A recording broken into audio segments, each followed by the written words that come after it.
Саламатсыңарбы студенттер, адистикке тиешелүү болгон мугалимдер. Биз бүгүн кыргыз тил сабактарында байланыштуу кепти окутуунун айрым бир темалары боюнча сөз кылабыз. Бул теманын атын мындай деп койдук, бөлүштүрүп алып туруп. Байланыштуу кепти окутууда колдонулуучу методдор жана окутуу технологиялары деп туруп белгиледик дагы. Ушул теманын тегерегинде сөз кылып берүүгө аракет жасайбыз.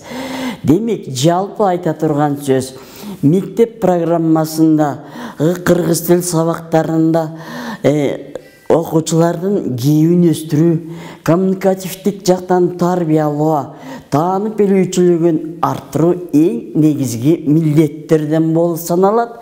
Бул милдеттердин тегинен көбү десек болот, 70% десек дагы болот. Байланыштуу кепти өстүрүү программасында аткарууга толук мүмкүнчүлүк дагы берилген, анан багыттары да көрсөтүлгөн. Демек, жалпы алганда байланыштуу кепти өстүрүү иш-аракеттери мектеп программасында 60-70 жылдардан бери сөз өстүрүү деген ат менен дагы, речь өстүрүү деген ат менен дагы колдонулуп келген. Качан кыргыз тилине мамлекеттик статус берилгенден кийин ал речь деген сөз которулуп, сөз өстүрүү деген сөз дагы алмаштырылып, бүгүнкү күндө байланыштуу кепти өстүрүү же чечендик кепке тарбиялоо деген аталыштар менен колдонулуп келаткандыгы белгилүү. Дагы жалпы айта турган сөз, бул сабакты өткөрүү боюнча мектеп реформасынан кийин көп маани берилип, ал тереңдетилди, мааниси дагы өзгөртүлдү десек болот. Биздин өлкөдө ушул гана кепти өстүрүү же коммуникативдик билимдерин өстүрүп тарбиялоо иштери ушул кыргыз тил сабагында гана аткарыла турган болсо, айрым өлкөлөрдө, үлкөн өлкөлөрдө ал кеңири жайытылып өткөрүлө тургандыгы дагы белгиленген. Алсак, Бадмаев деген окумуштуунун кептик ишмердүүлүктү окутуу психологиясы деген эмгегинде минтип айтат. Үлкөн өлкөлөрдө бир гана педагогикалык адистикти даярдоо эмес, бардык адистикти даярдоо процессиндеги жогорку окуу жайлардын түрлөрүндө, колледждерде ошол предметке тиешелүү же дисциплинага тиешелүү студенттин коммуникативдик маданиятын, кептик ишмердүүлүгү дагы өстүрүү методикасы атайын программада сунушталгандыгын белгилеп кеткендигин эске салууга туура келет.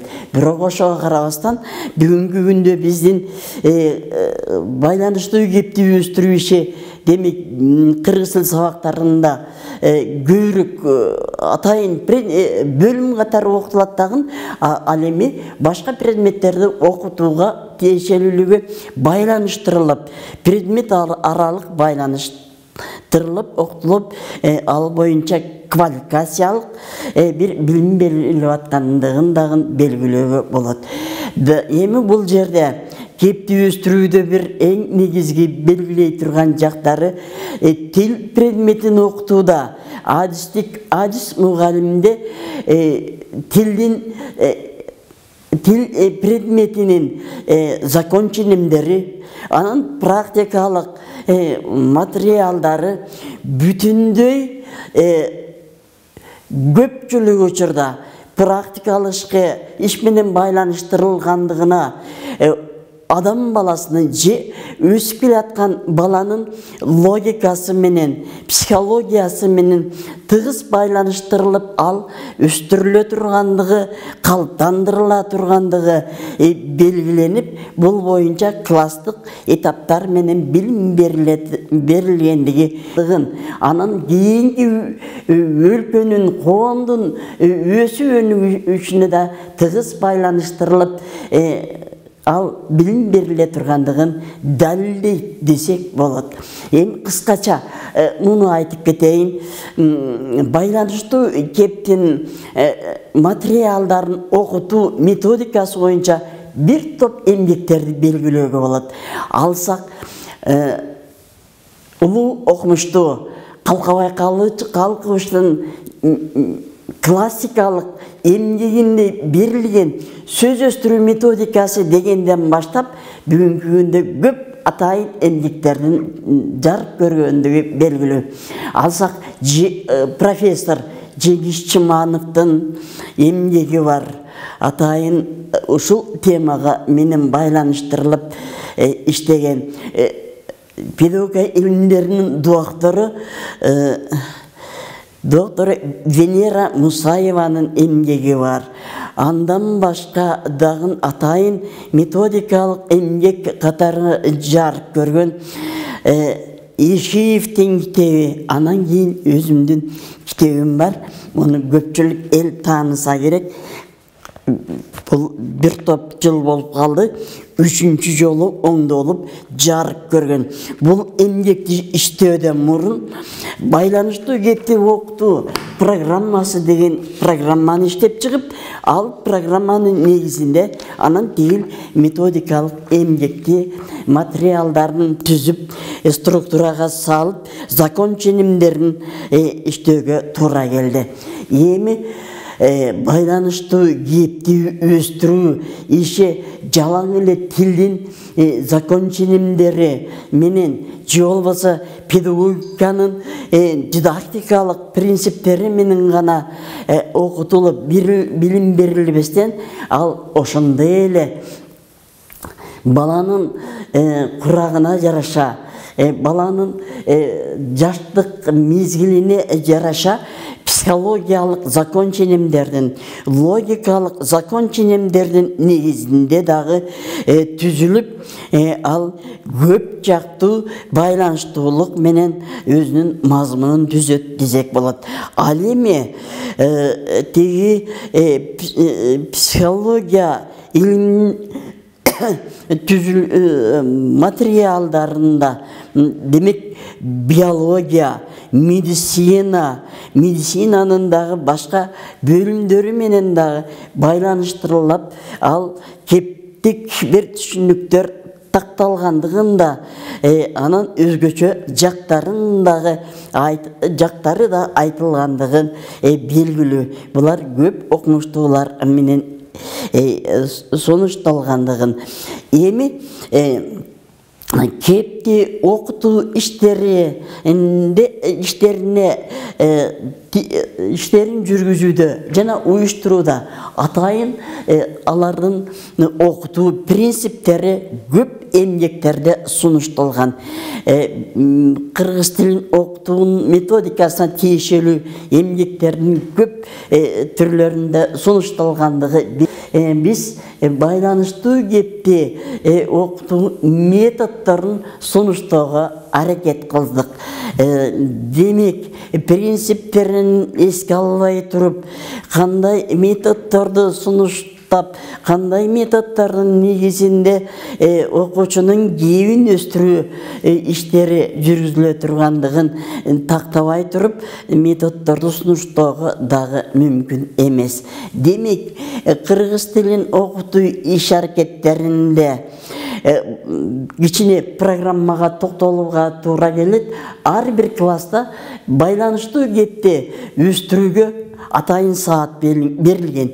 5-чи класстан баштап 11-чи класстын 1-чи чейреги бүтүндөй кепти өстүрүү иш аракетине арналат дагы жалпы алганда 229 7-225 деп берилгендигин белгилөөгө болот. Демек ушул сааттарда бүтүндөй окуучунун кебин өстүрүүгө, окуучунун кептик ишмердүүлүгүн өстүрүп тарбиялоого, таанып билүүчүлүгүн арттырууга, тилдик мындай материалдар менен теория менен практиканы тыгыз байланыштырып билим берүүгө туура келет.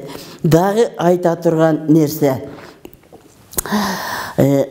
кепти өстүрүү иш аракеттеринин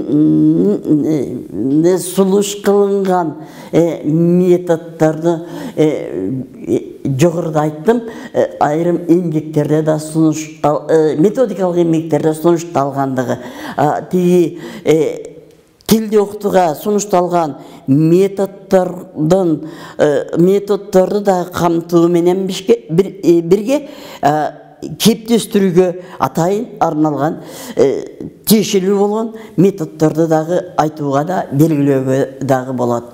Алсак бул көпчүлүк эмгектерде бар. Алсак төмөнкүдөй методдор сунушталган.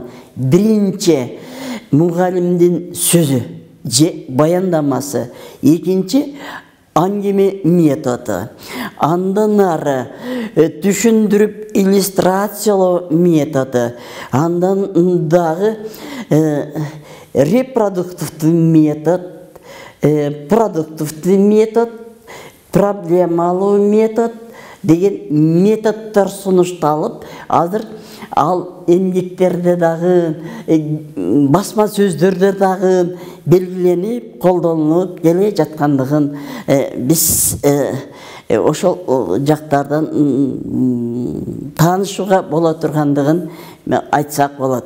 Эми бул методдор тигеден-тиге мугалимдин дагы көп жактуу билимдерге ээ болуу. Башкача айтканда, Венера Мусаеванын атайын эмгеги чыкты, компетенттүүлүктүн негизинде кыргыз тилин окутуу деп.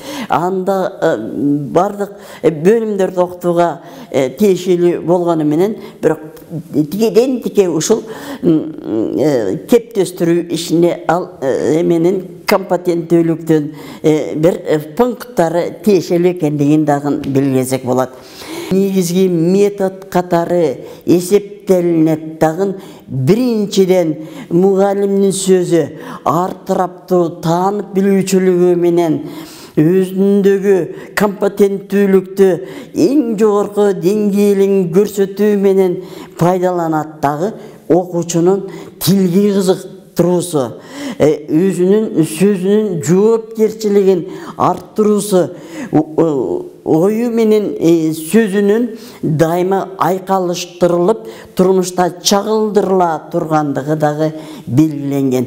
Бул жерде улуу окумуштуу Василий Алексеевич Сухомлинскийдин мындай сөзү менен байланыштырып айтууга туура келип турат. Сухомлинский мынтип айткан: мугалимдин сөзү алмаштыргыс инструмент. Ал дайыма окуучуга өзүнүн таасирдүү айтылышы, баяндалышы, ошондой эле предметке дагы кызыктырып, анын ар тараптан бир сабаттуулугун, бир коммуникативдүүлүгүн арттырууга таасир эте тургандай ролдо болуш керек деп белгилеген.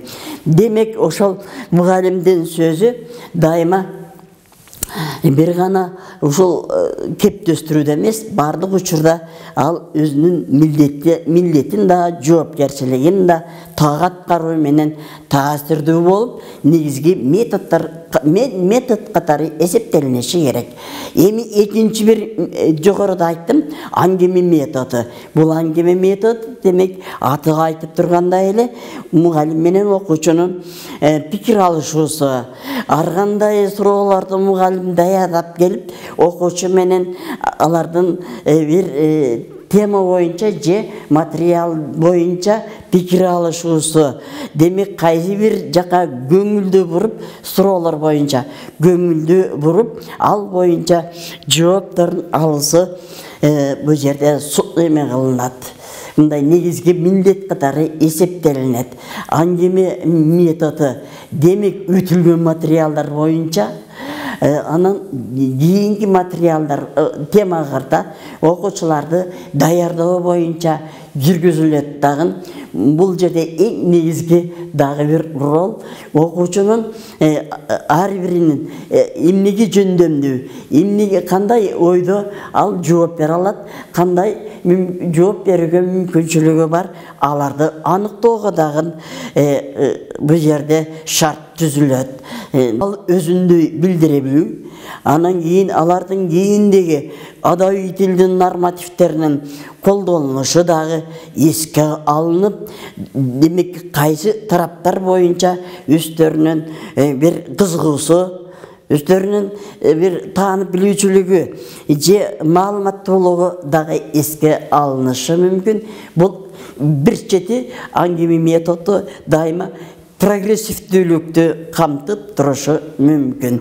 Биз мындай кылабыз деп күн нурундан окуучуларга эскертип коюп туруп, дайыма ал системалуу түрдө колго алынышы бир топ жакшы практикалык эффективдүүлүктү жаратышы мүмкүн. Ал эми үчүнчү метод түшүндүрүп иллюстрациялоо методу. Бул метод демек кепти өстүрүү, кептик ишмердүүлүктү калыптандырууда негизги методдордон болот дагы.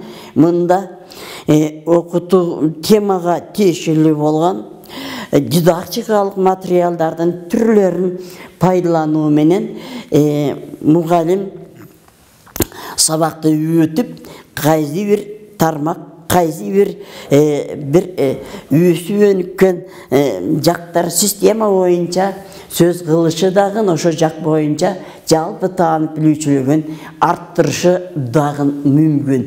Бул учурда бул методду колдонуу процессинде сөздүктөрдүн түрлөрү, ар кандай сүрөттөрдүн түрлөрү, карталардын түрлөрү, ошондой эле демек турмуштан алынган бир фактылуу бир мазмундагы бир картиналардын түрлөрү дагы пайдаланылышы мүмкүн. Ал темага ылайык, өтүлгөн темага ылайык мазмуну менен байланыштырылып кеп болот дагы. Окуучулардын бул жерде таанып билүүчүлүгүн өстүрүүгө эң негизги көңүл бөлүнөт десек болот. Иллюстрациялык материал катары мисалы сүрөттөр пайдаланылышы, сүрөттөрдүн түрлөрү, ал эми дидактикалык материал катары бул жерде тексттер дагы пайдаланылат. Тексттин мазмундук тематикалык тексттер, ошондой эле сөздүктөр. Бир белгилей кетчү нерсе бул дайыма бир мындай активдүү түрдө же системалуу түрдө сөздүктөрдүн түрлөрү менен тааныштыруу иши колго алынса, ал натыйжасын сөзсүз берет болчу. Китептин китеби деп дагы айтылган. Ал эң дайыма башка каражаттарга караганда дидактикалык ролун окутуудагы же сөз өстүрүүдөгү дидактикалык ролду абдан сонун аткарат деп дагы айтышкан. Демек сөздүктөрдүн түрлөрү, алар менен таанышуу, алар менен иштей билүү, иштери, ыкмалары жүргүзүлөт дагы сабакта. Ал эми окуучуларга өз алдынча иштөө үчүн сөздүктөрдөн тапшырмаларды бериши мүмкүн. Сөздүктөр менен кантип иштөө керек, алардан кантип тапшырмаларды аткаруу керек деге дагы сунушталат дагы. Бул жерде дагы орфография менен байланыштырылган иш аракеттер колго алынышы мүмкүн. Эми кепти өстүрүү ишинде продуктивдүү метод, репродуктивдүү метод деген методдор колдонулат. Продуктивдүү методдор көбүнчө жазуу жумуштарында аткарылат тагын буга чейин өздөштүрүлгөн материалдардын же предмет аралык байланышты түзүү менен бир темасы тандалып, сунушталып, жазуу иштеринин же жазуу ишмердүүлүгүнө карата материалдардын темалары берилет дагы окуучу жазуу ишмердүүлүгүнө тарбияланып, жазуу ишмердүүлүгү менен жазуу иштеринин түрлөрүн аткарат бул жерде. Демек, баяндама жазуу, дил баян жазуу, эссе жазуу иштери ушул тапшырмалар менен күн мурунтан даярдалат дагы. Анан кийин алардын өз алдынча иштөөсүнө сунушталып, демек продуктивдүү метод, өзүнчө окуучунун чыгармачылыгы, өзгөчө бир мындай артыкчылыгы же бир приоритеттүү жактары дагы байкалышы мүмкүн. Демек, бул продуктивдүү метод катары колдонулат. Ал эми репродуктивдүү метод дагы кепти өстүрүү ишинде негизги метод катары колдонулуп, мында мугалимдин үйрөтүүсү, мугалимдин башкаруусу, мугалимдин бир тиешелүү тема боюнча көрсөтмө берүүсү менен ооз-2 түрүндө, жазуу түрүндө иш аракеттер жүргүзүлүп аткарылышы мүмкүн. Бул репродуктивдүү методдо көпчүлүк учурунда мурункуларды эске салуу, жолбол окуучулардын мүмкүнчүлүгүнө байланыштырып туруп, салыштыруу иштери же кыскача өтүлгөн материал боюнча мугалимдин көрсөтмөсү менен аткарыла турган жумуштар жүргүзүлүп, ошондуктан репродуктивдүү метод деп айтылат. Мугалимдин көрсөтмөсү же өзгөчө жактарды эске алуу менен сунушталган ыкмалардын колдонулушу менен жүргүзүлө тургандыгы белгилүү. Бардын ой жүгүртүүсүнө ылайык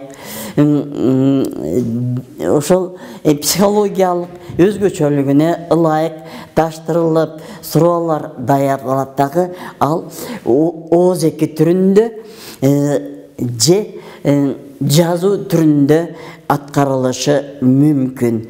Демек, же башка предметтер менен байланыштырууга дагы мүмкүнчүлүк түзүлүп, окуучунун бир мындай тынчсыздануусун, окуучунун бир билимди, өзүндөгү билимди кантип пайдалана алууга мүмкүнчүлүгү жете тургандыгын ылайык бир байкоо жумуштары жүргүзүлүп, ал коюлган проблема сөзсүз түрдө биргеликте мугалим менен окуучунун биргелешип иштөөсү менен чечилүүгө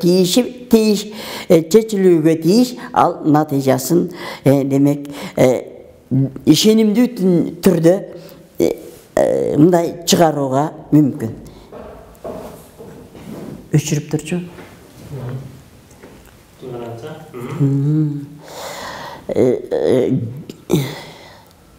Кептик ишмердүүлүктү өстүрүү сабактарында окутуунун жаңы технологияларын дагы пайдаланууга өтө чоң мүмкүнчүлүк түзүлөт десек болот.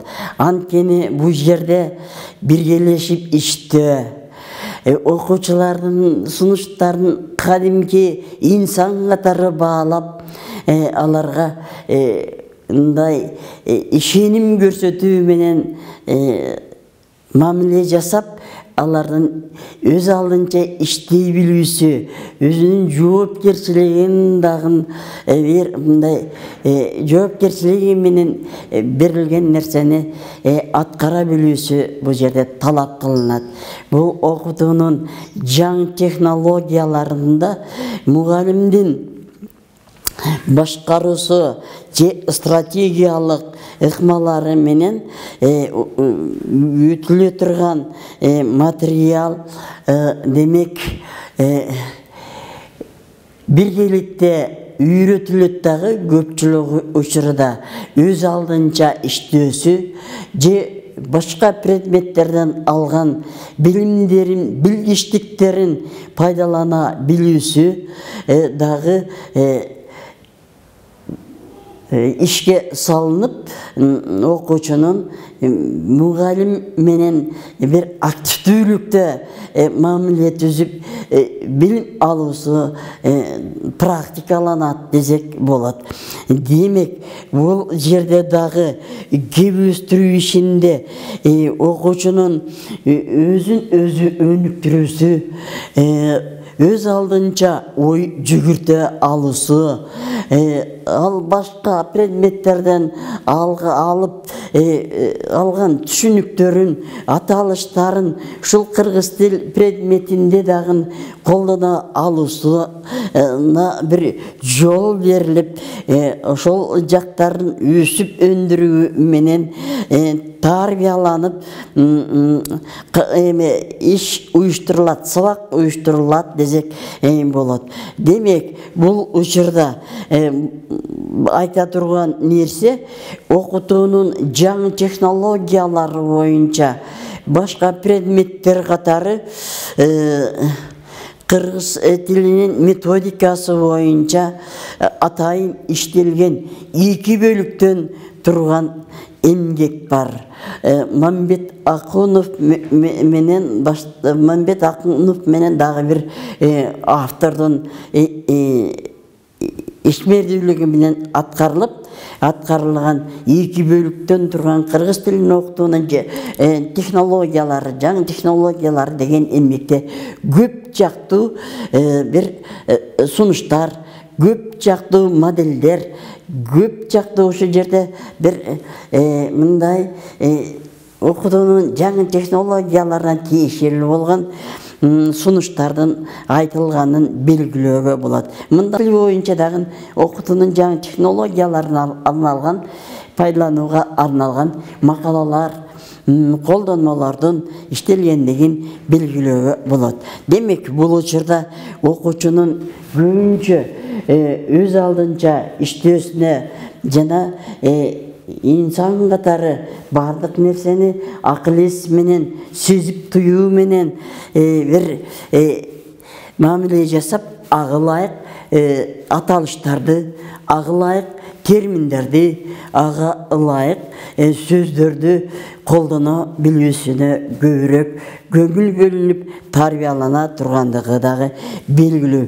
Бул жерде белгилей турган нерсе окутуунун жаңы технологиясын колдонуу менен бир төмөнкүдөй бир маанилүү маселелердин чечилиши ар бир сабакта колго алынып, ал боюнча билим берүүнүн максат милдеттери дагы такталышы ыктымал. Алсак, биринчи, окутуудагы жана турмуштагы маанилүү маселелерди чече билүү же пайдалана алуу ишкердүүлүгүн өстүрүү. Экинчи, текстеги негизги маанилик, мазмундук, тилдик бирдиктерди баалоо үчүн чыгармачыл бир ыкмаларын көрсөтүү, аныктоого ылайык тапшырмалардын берилиши. Үчүнчү, методикалык бир табылгалар, жетишкендиктерди өздөштүрүү менен сабак процессинде окуучулардын бир мындай таанып билүүсүн, бир өзүнө тиешелүү болгон милдеттерди же бир тапшырмаларды аткара билүүсүнө ылайык бир иш аракеттердин жүргүзүлүшү дагы белгиленип, демек эң негизгиси айырмаланган нерсе салттуу болуп калган сабактардан айырмаланып, өз алдынча бир мамиле жасай алуусу, өз алдынча өзүнүн бир позициясы менен бир маселелерди чече алууга аракет кылуусу демек талап кылынып дагы ал практикаланышы да мүмкүн. Бул учурда мугалимдин дагы, окуучунун дагы активдүү ишкердүүлүктө болсо жана темага тиешелүү болгон өзүнүн логикасын же башка предметтерден алынган илимий бир далилдерди пайдалануу менен өзүнүн оюн чагылдырып дал өзүндөй айта билүүсү, тилдик бир каражаттарды пайдалана билүүсү дагы бул жерде мындай талап кылынып, анан ошол жака тарбияланып калыптандырылышы мүмкүн. Демек, кандай болгондо дагы бул окутуунун жаңы технологияларын колдонуу менен окуучунун психологиялык мүмкүнчүлүктөрү, сөздү, ойду билдирүү, логикалык мүмкүнчүлүктөрү эске алынып, алар андан ары ал бир жаңы ойлорун же жаңы бир сунуштарын макул болбой турган жактарын дагы далилдеп сунушташы мүмкүн. Демек, бул сабактарда изденүү менен, ой жүгүртүү менен, кандай болсо дагы түшүнүү менен өзүнүн оюн билдирүүгө жана тиешелүү темага карай мамиле жасай билүү иштери аткарылып, төмөнкүдөй структура менен ал жүргүзүлүшү мүмкүн. Бул көпчүлүк адабияттарда белгиленген. Алсак чакыруу стадиясы, андан кийин түшүнүү стадиясы, андан ары ойлонуу, билүү, ойлоно билүү, ой жүргүзүү менен өзүнүн логикалык бир мазмундуу, ачык, айкын далилдерин келтире билүүгө жетишүүсү талап кылынып, үйрөтүлөт десек болот. Мындан ары дагы бул эмеде структураларда демек мугалимдин боюнча жалпы түшүнүктөрүнүн болушу талап кылынат. Тексттердин типтери менен 6-7 класстарда иштөөгө мүмкүнчүлүк болот. Ал эми тексттердин түрлөрү менен же стилистикасы менен андан ары жогорку класстарда иштеп, алардын ыкмаларын, алар менен кантип пайдалануу мүмкүнчүлүктөрүн өздөштүрүүгө мындай шарт түзүлөт дагы, багыт берилип, предмет аралык байланышты түзүүгө дагы берде эме берилет. Мындай практикалык багыттар же практикалык тапшырмалар, тестин суроолору берилиши ыктымал. Өстүрүүлүктү өстүрүү сабагында окутуунун жаңы технологияларынын түрлөрүн пайдалануу менен мейли ооз-эки формасында дагы, ооз-эки кептөстүрүүдө дагы, жазуу ишмердүүлүгүн арттырууда дагы тиешелүү күтүлүп жаткан натыйжаларды алууга болот десек болот. Демек, бул учурда мугалимдин өзгөчө даярдыгы талап кылынат дагы, окуучунун демек тилдик түшүнүктөрү, бир тилдик бир өтүлгөн материалдардын пайдалана билүү мүмкүнчүлүктөрү, адабий тилдик нормативде өзүнүн сөзүн же өзүнүн текстин түзө алуусуна дагы чоң мүмкүнчүлүк түзүлүп, ал аткарылышы мүмкүн. Демек, бул жерде эменин окутуунун жаңы технологияларынын көп модельдерин, көп түрлөрүн сөз кылууга болот, бирок ал өзгөчө көбүрөөк убакытты дагы, анан кийин бир мындай шартты дагы талап кылып калышы мүмкүн. Бирок ошентсе дагы кандай болсо дагы кептик ишмердүүлүктө же окуучулардын кийин өстүрүү иш аракетинде окуучуларга таасир этүүчү, оң таасир этүүчү жактар көп экендигин белгилөөгө болот. Бул жерде өзүн өзү сындоо, ошондой эле бирин-бири сындоо, бирин-бири баалоо, дагы бир сунуш пикирлерин, дал келген сунуш пикирлерин, же болбосо карама-каршы сунуш пикирлерин айтууга да чоң мүмкүнчүлүк түзүлөт дагы. Демек, кайсы бир деңгээлде өсүп өнүгүүгө демек мүмкүнчүлүктөр же багыттар болушу, фактылар болушу ыктымал.